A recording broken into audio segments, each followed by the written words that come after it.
All right, now let's get into the papers. Let's look at stories that made it to the cover pages of the dailies. And we do have some dailies in front of us. Now, we have the Punch, we have the Daily Independent, and we have the Guardian as well.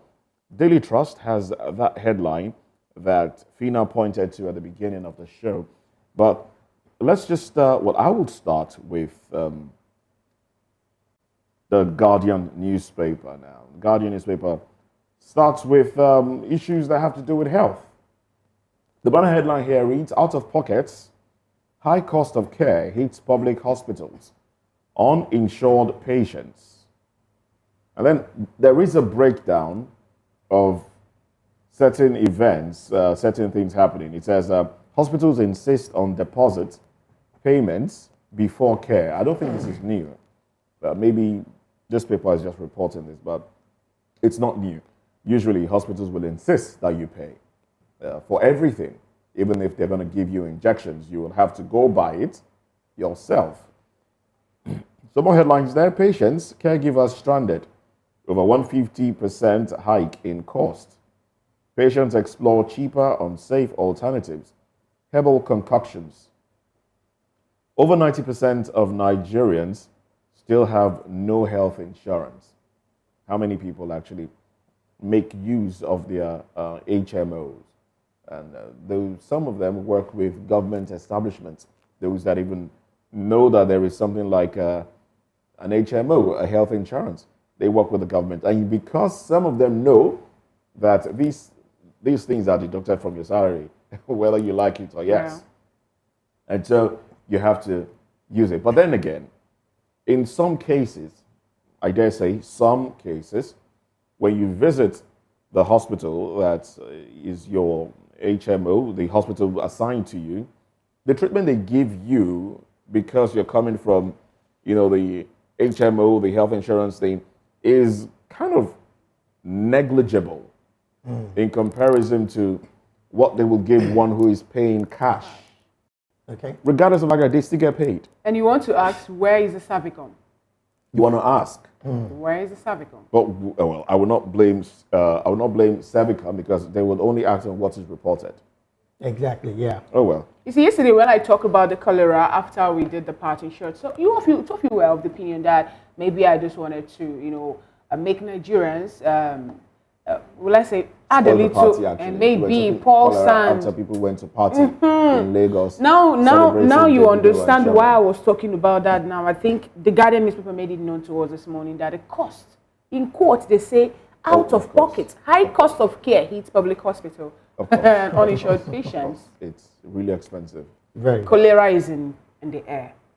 Lots of other illnesses are in the air. A lot, that cholera is the one that is now everywhere. Even death now. is expensive right now. Exactly. You can't afford to die. I mean, have you gone to check how much it is for a vault?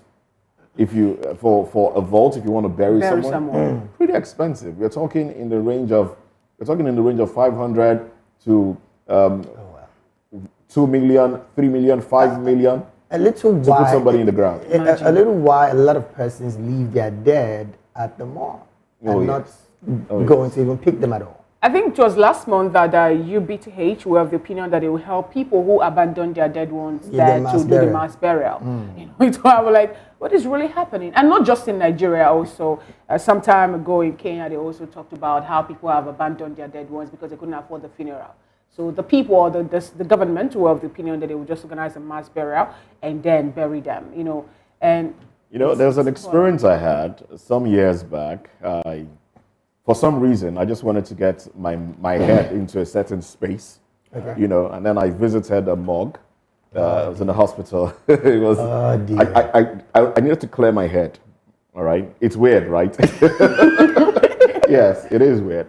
I needed to clear my head. I needed to get some perspective. Okay. So I visited the morgue and, interviewed the attendant there. And I realized a lot of things actually. The morgue was filled up. It's a military hospital, the military hospital in Yaba. Okay. I visited their morgue. It was filled up.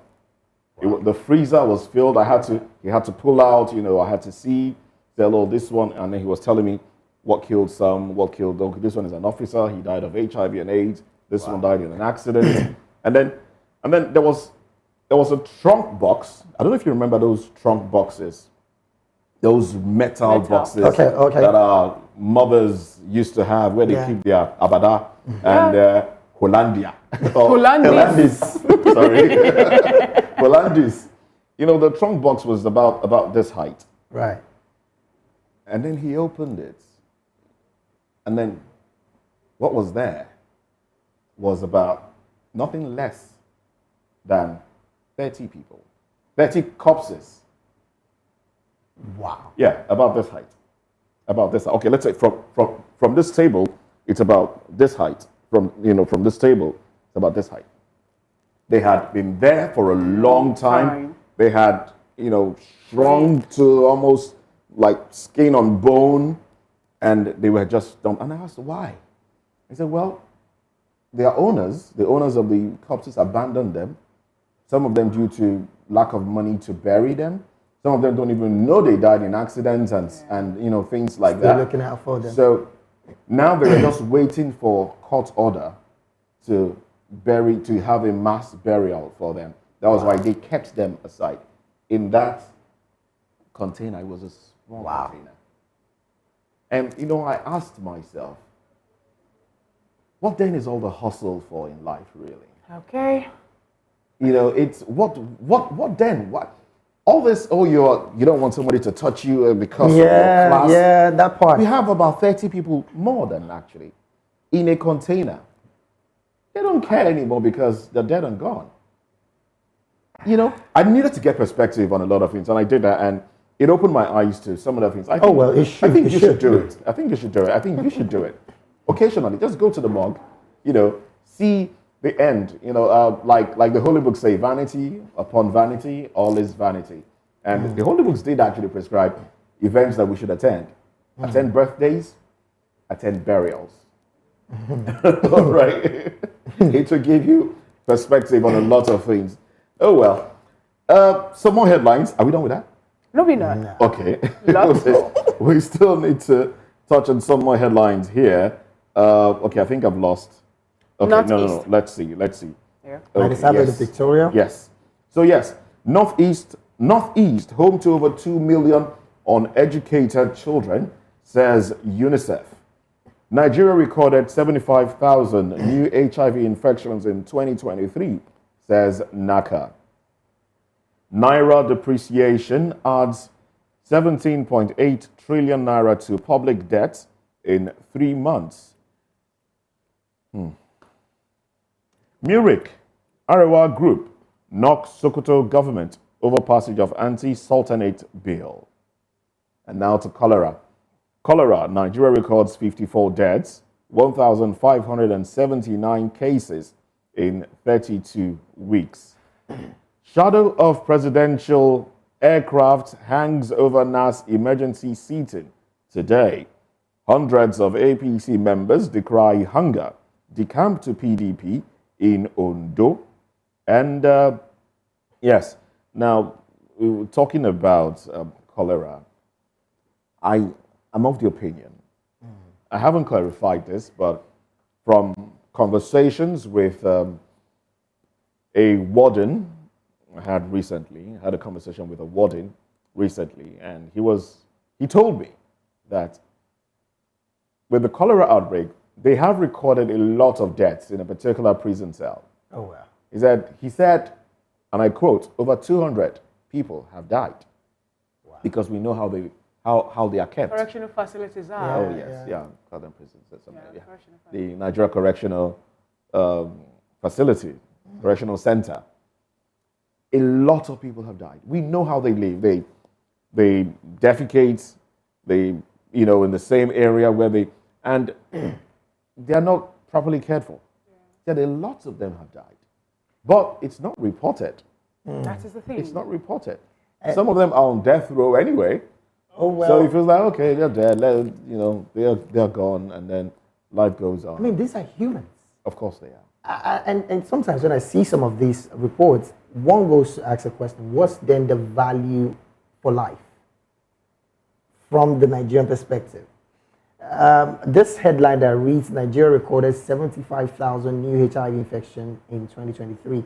I had a conversation with a health personnel, and he told me that the way young people are infected by this virus lately is alarming, but nobody's talking about it. Why so? Well, of course, unprotected sex, some HIV and AIDS. HIV and AIDS. Oh, yes. Unprotected sex, Yes. rape, and then he said one. No, I'm going to say this. I'm going to say this. Like, I've always, I know a lot of people are shying away from this, but you see same-sex relationships, gay sex relationships is what's the word now? They spread HIV faster than anything else. Oh, yeah. Same-sex, gay sex relationship spread HIV faster. But you see, because we don't want to get dragged by the community that supports these things. Well, but here in Africa, we don't practice that. In Nigeria, 14 years is what that's what the government says. If you're being caught, so we shouldn't even shy away from talking about it. We have to talk about it the way it is. Have you seen anybody taking in for it? People, I think someone actually was reported some time ago in the north over that. Yes, I heard of someone that was reported about that. They caught a group of boys in a club. Apparently, cross-dressers, but you would say, okay, because you didn't catch them in the act, but some of them openly declared that they are gay. In Delta State, some of them also were arrested when they attended a wedding. They were arrested. Yes, they were arrested, and then what? Maybe we need to go back and ask them what they do with the people that they have arrested over same-sex related issues. But here in Nigeria, as far as I'm concerned, listen, as far as FINA is concerned, same-sex is prohibited in Nigeria. As a matter of fact, if we get you, it's 14 years imprisonment. That is what the government says we're going in for. So now, if some people who are supposed to champion this are not working, we don't do LGBTQ here. We don't do it. Entrance from the rear, call it the anal sex.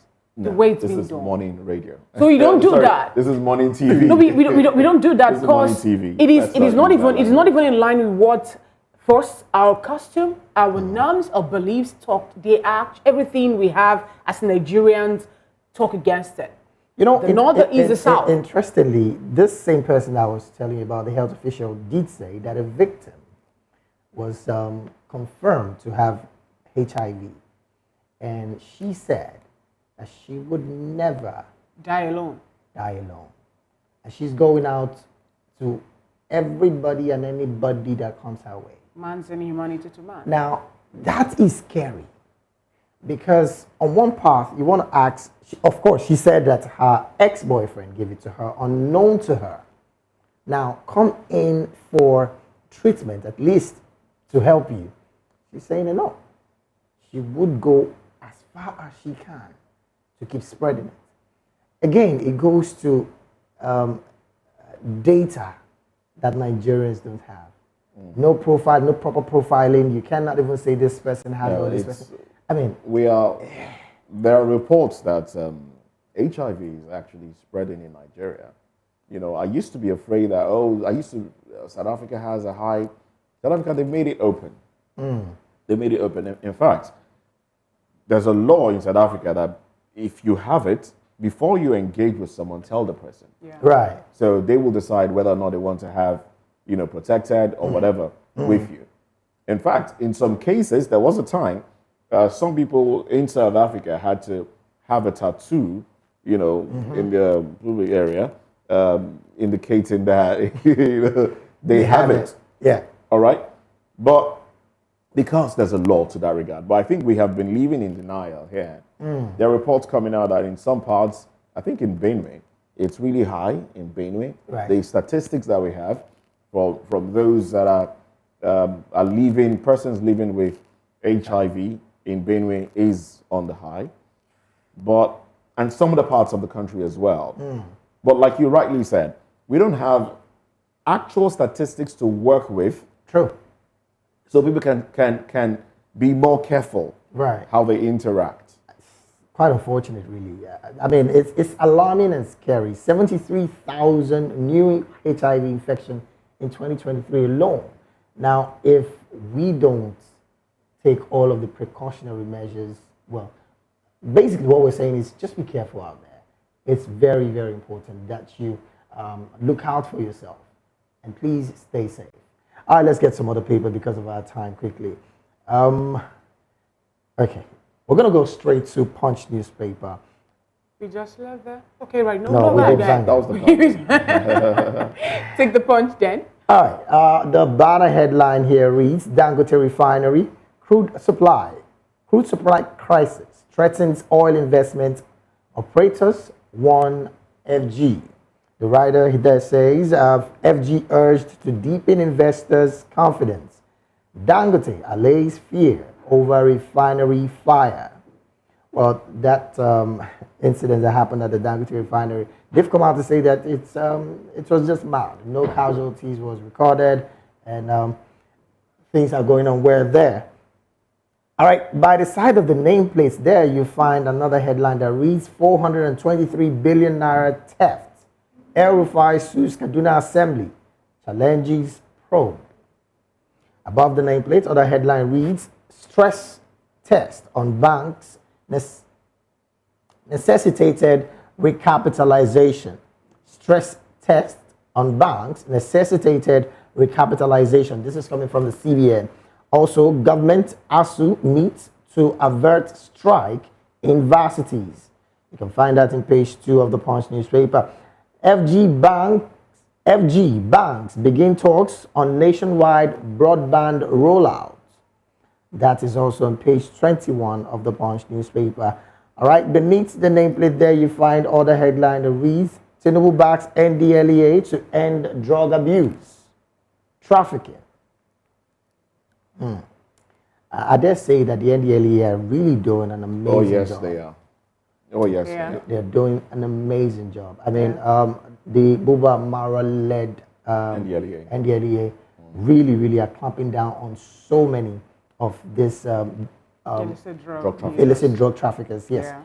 All right, let's move on quickly because of our time. National Assembly resumes plans 2023 budget implementation extension.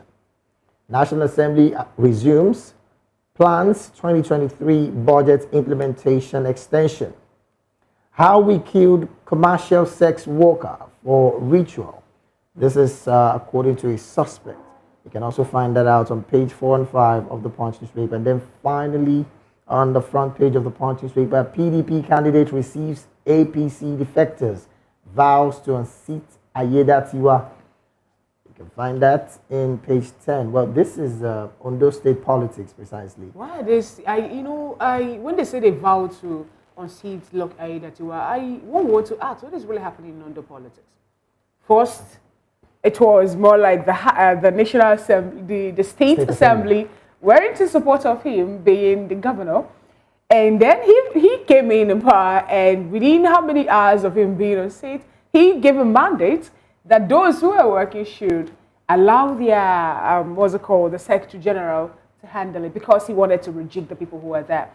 And now, the other people who happened to be Aidetiwa's supporters were thinking that he will be the flag bearer for this next gubernatorial election. And now they are vowing to unseat him. What is really happening? Oh, well, aggrieved politicians will move away from one party to another party to do this. It's all about interest. It's all about interest. Do this thing that we're seeing here. So that shows his own trouble has not ended yet.